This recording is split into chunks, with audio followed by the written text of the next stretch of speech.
हमारे यहाँ जो भी मंचासीन लोग हैं उनका भी मैं हार्दिक अभिनंदन करते हैं तथा तमाम गद्दोपुर के लोग और इर्द गिर्द के आए हुए लोगों का भी मैं हार्दिक अभिनंदन करता हूं। शमियाना ऑपरेटर से यहाँ हमारे बहुत से ओजस्वी नेता खड़े हैं, लेकिन मैं कुछ ऐसी बातें कहना चाहता हूं।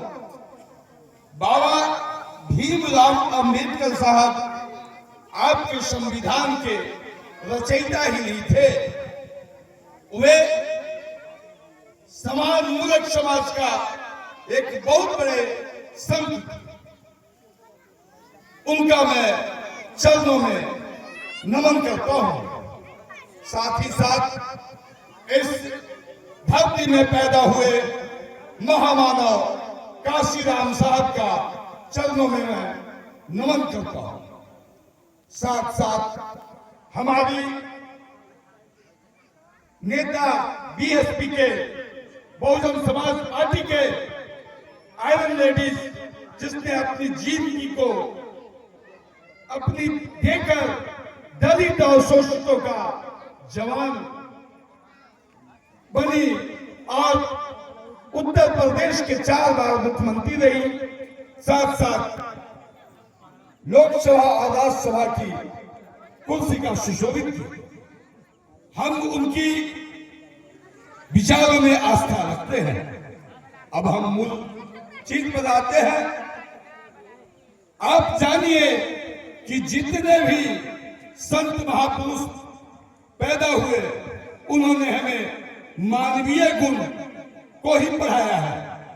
या संत शिरोमणि रैदास जी 650 वर्ष पहले आए, उन्होंने ही आपको संदेश दिया था। उस समय आपकी नैतिकता की गिरावट थी। उन्होंने कहा था कि अगर मन चंगा है तो कठौती में गंगा है, अगर तुम्हारे मन साफ है, कजल है, तो आपको गंगा जाने की आवश्यकता नहीं है। आपके हाथ में ही वो कठौती में गंगा है। इस देश में ऐसे भी संत पैदा हुए। आज के 350 वर्ष वो दलित और शोषित समाज में पैदा हुए। वो थे गुरु घासीदास,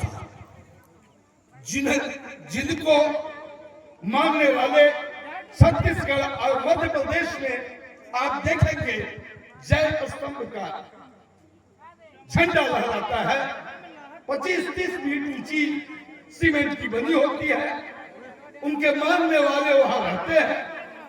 और वहां एक बहुत बड़ी स्लोगन मैं बताना यह चाहता हूं कि आज के 350 वर्ष उस सत्य ने लिखा था, मन खे एक समान, मानो मन से एक समान है।